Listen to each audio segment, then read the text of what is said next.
Okay, so now I'm back and I'll just real quick talk about the Passover and the Festival of Unleavened Bread.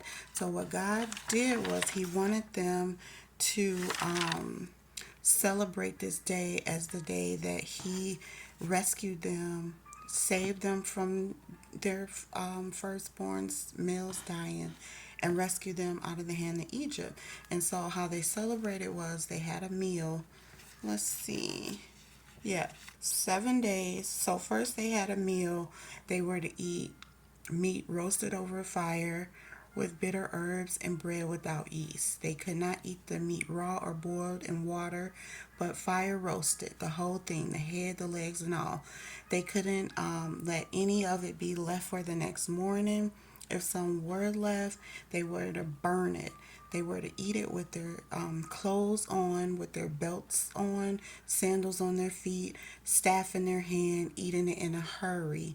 This was the Lord's Passover. They needed to do it in a hurry because they didn't have time.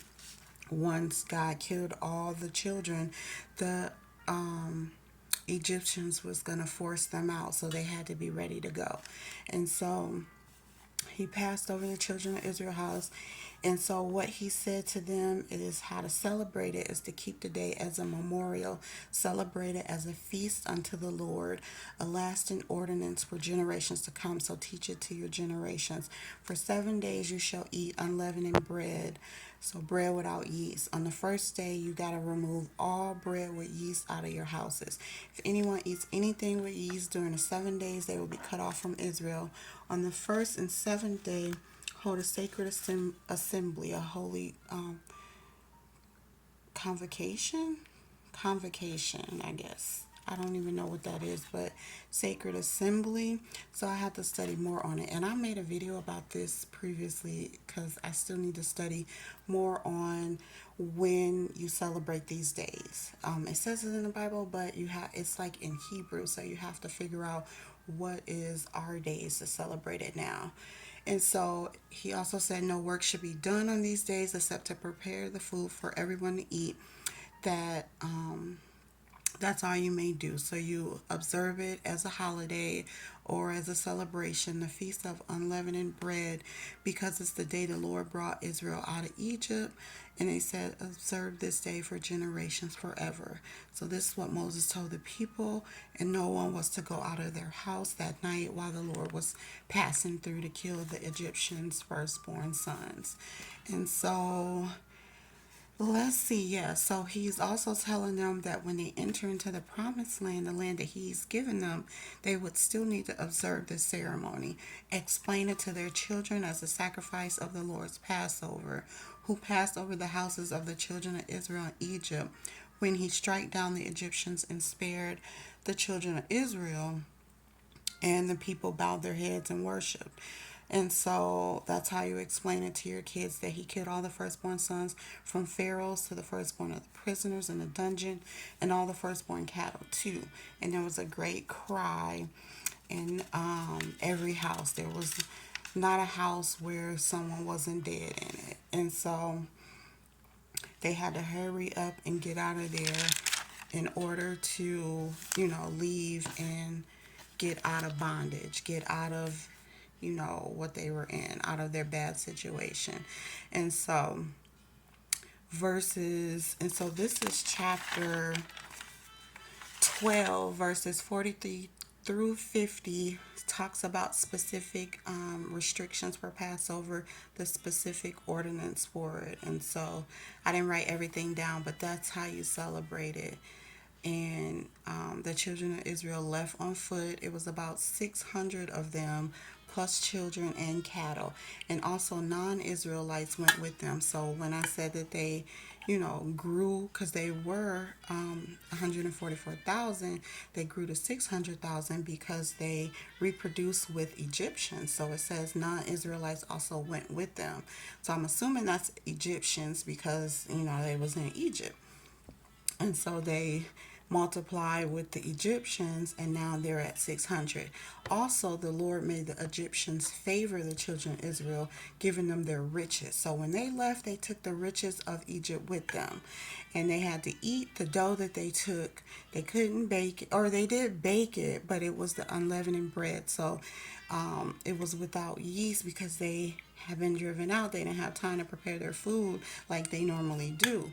So they had to eat what they had. And so, yeah, that was how they talked about Passover. And so from there, chapter 13 talks about, it's Moses explaining it to them again.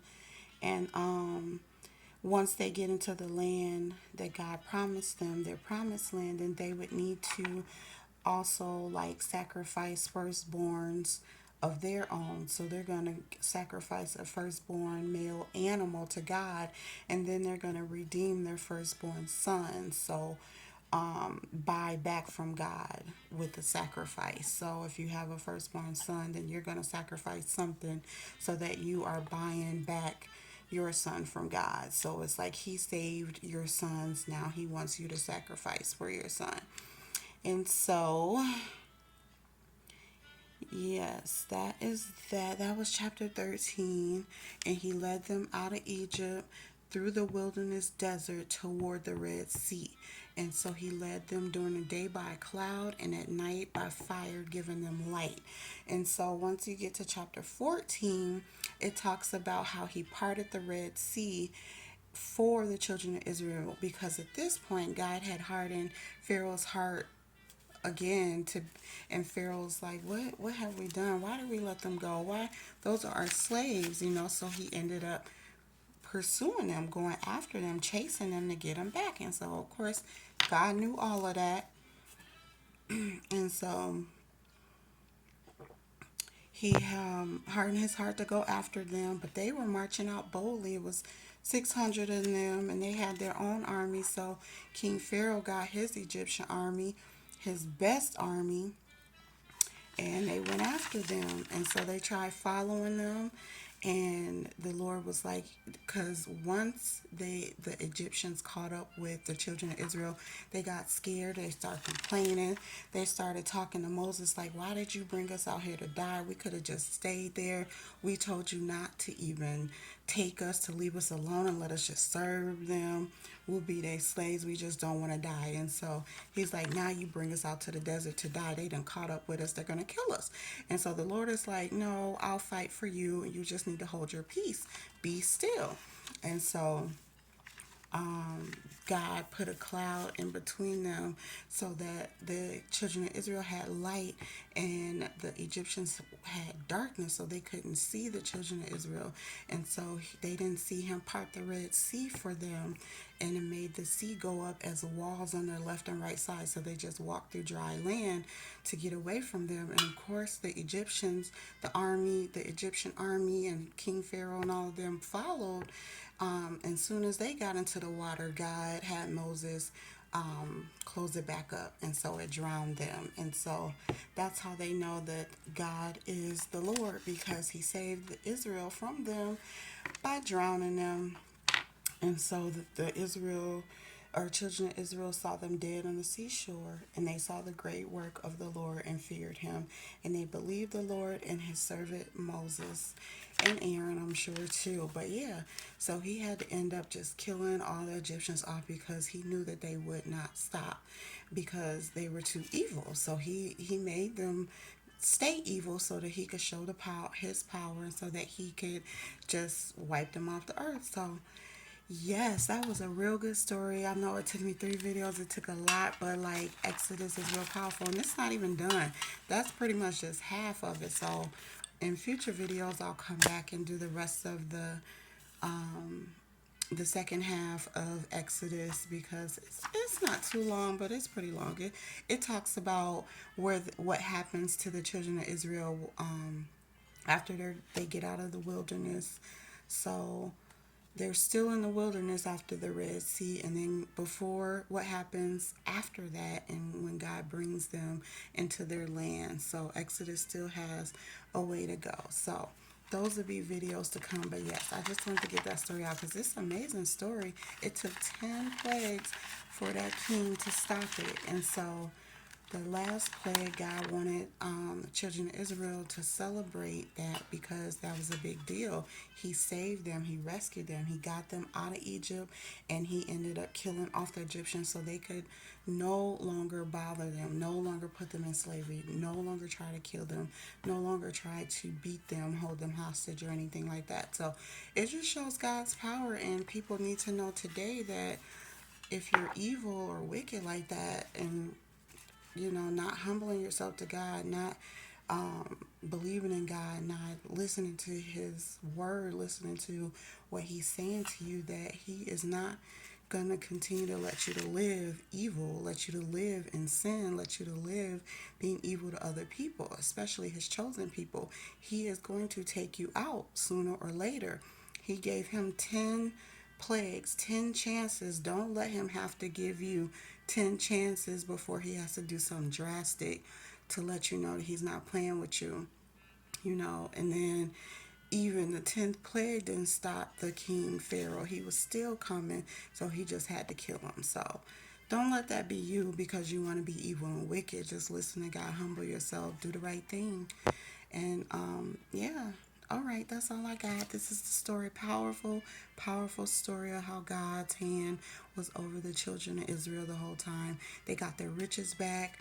Um, they got, gold and silver. They got gold and silver for their children. They got their cattle back. They got everything they needed back, and they got out of that land. It was never theirs from the start, but it was because of them, or the head generation, that they even had to go to Egypt. But it's all part of God's plan, and you end up places where God wants you to be because He needs to use you in different seasons and in different lands and different places. So, yes, that is a big word. I hope you guys enjoyed that part of the story.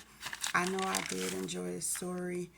It was wild and crazy. I can't believe how this king acted, but that's a lot of people out here now, wicked like that, not listening to God, not fearing Him, not humbling themselves to Him, not stopping their evil towards His people, towards innocent people, towards chosen people. So this is what happens when God has to tell you over and over to stop being wicked and evil and to serve Him and to listen to Him. So, all right, thanks for listening to me.